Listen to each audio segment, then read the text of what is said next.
The laughter started small, an ugly ripple that broke the calm of the crowded fast food restaurant. At first, a few heads turned, curious. Then it grew louder, sharper, until it became a cruel chorus that echoed against the tiled walls and plastic booths. A group of college students, barely past 20, had found what they thought was easy prey, a young woman in a wheelchair, sitting alone by the large front window. They didn't see her strength.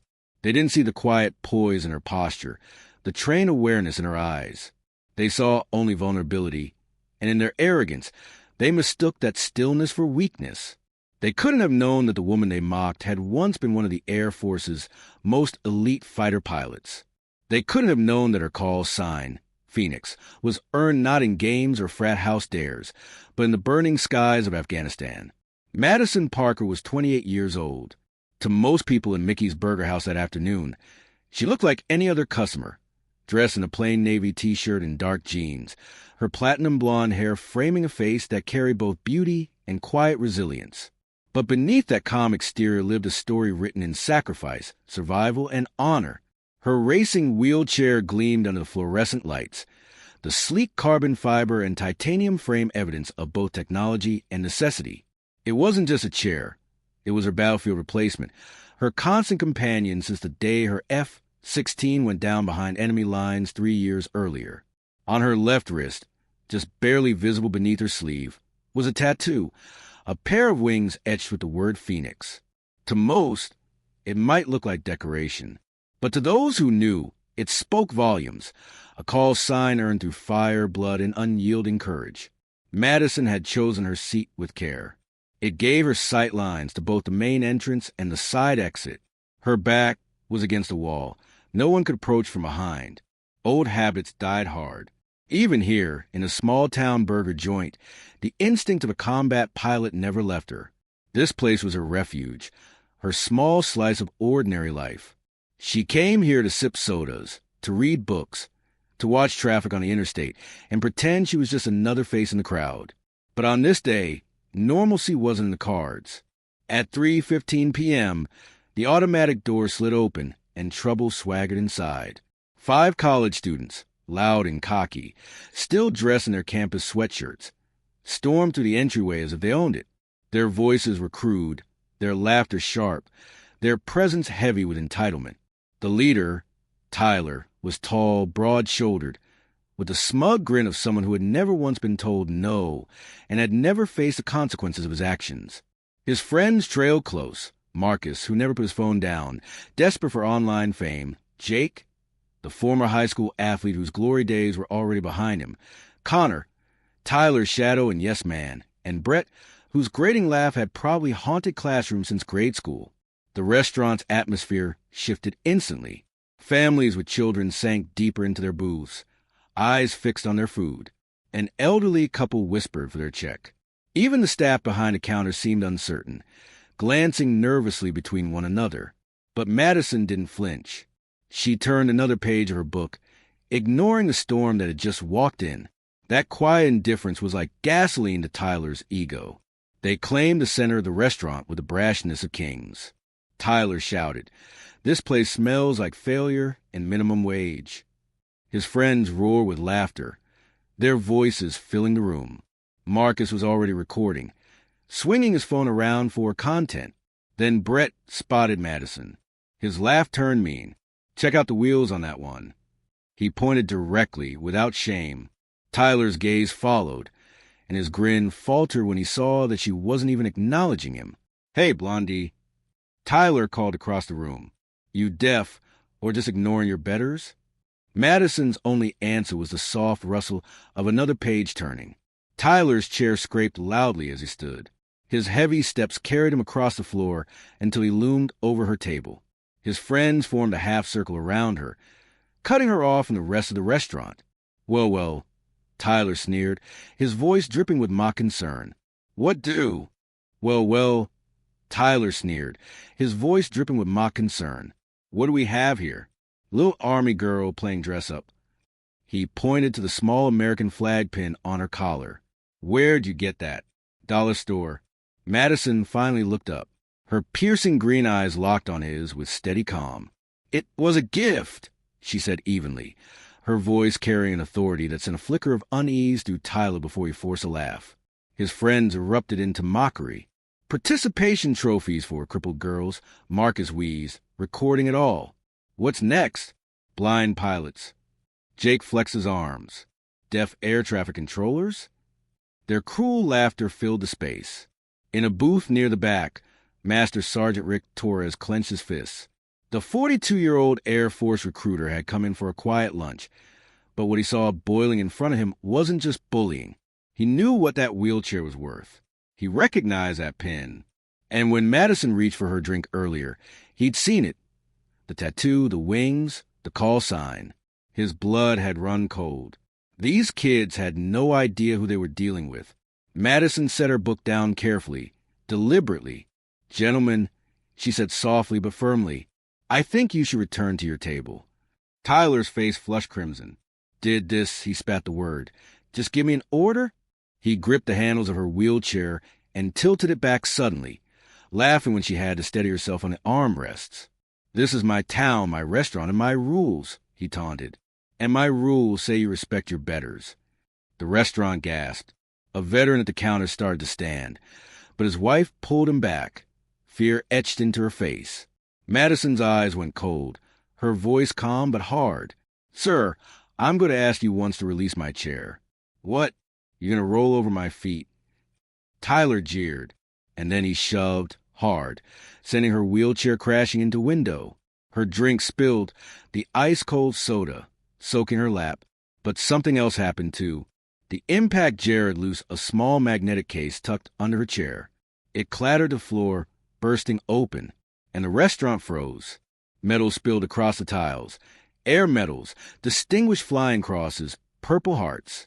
A folded American flag slid out, but this was no ordinary memorial flag.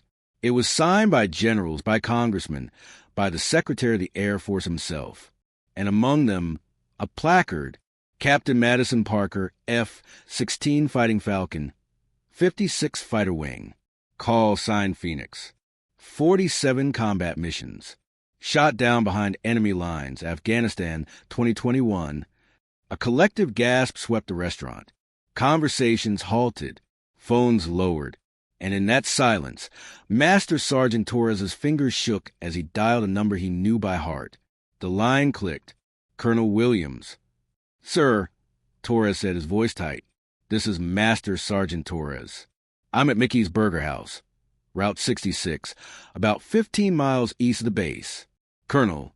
"Sir, there's a situation involving one of your pilots. Captain Parker. Call signed Phoenix." The colonel's sharp inhale cut through the line. His voice went ice cold. "Sergeant, do not let anyone touch her again. Hold that ground. We are en route. All of us."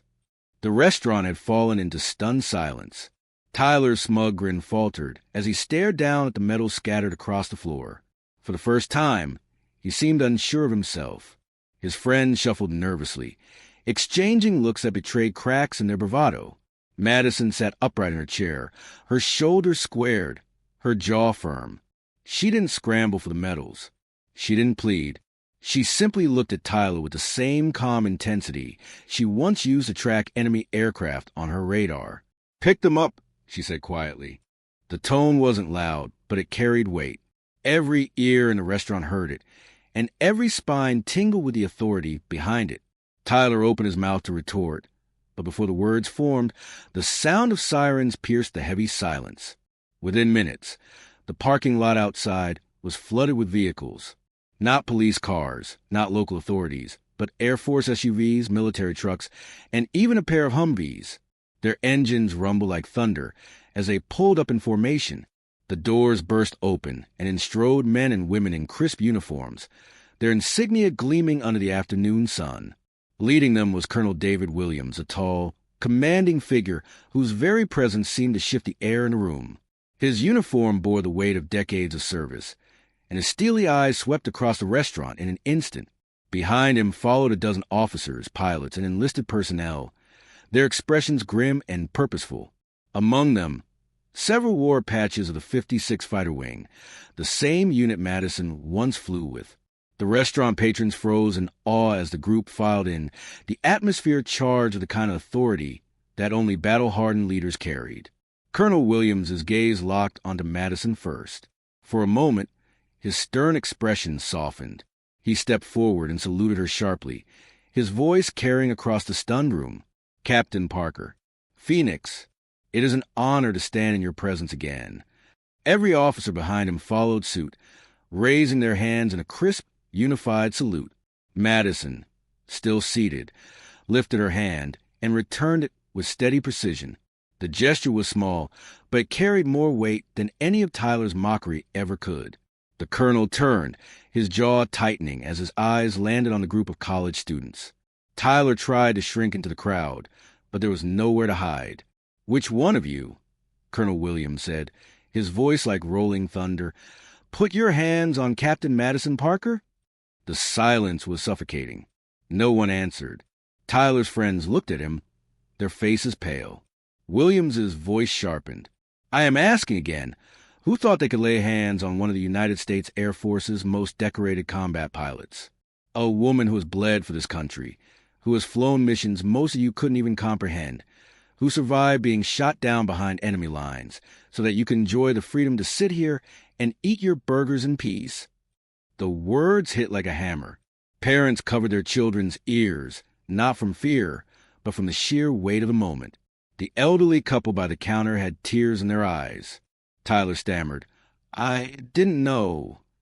Williams's glare was ice cold. "You didn't care to know. You saw a wheelchair and thought you saw weakness. Let me tell you something, son. Those wheels are worth more than your entire education.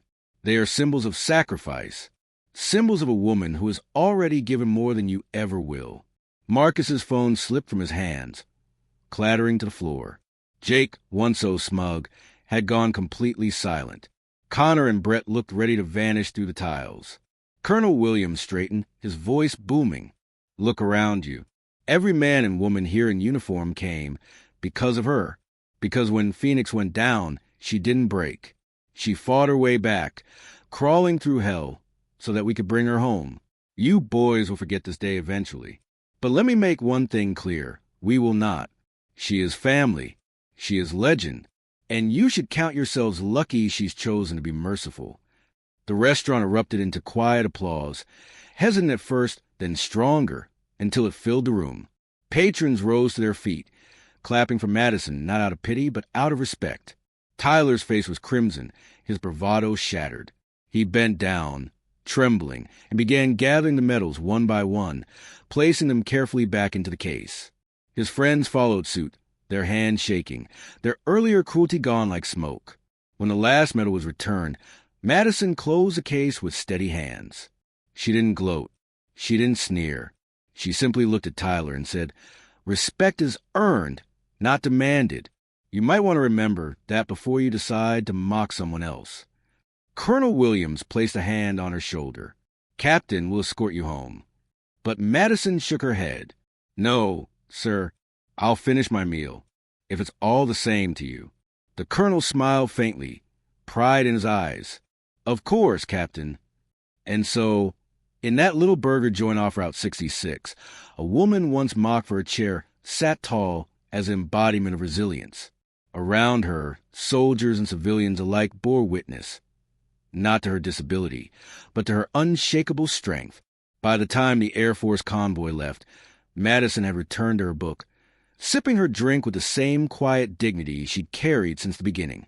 The college students slunk away, their heads bowed, their lesson etched permanently into their memory. The restaurant slowly returned to its hum of normalcy, though something unspoken lingered in the air, a sense that everyone present had glimpsed greatness, however briefly. And Madison Parker, call sign Phoenix, remained exactly as she had always been, unbroken,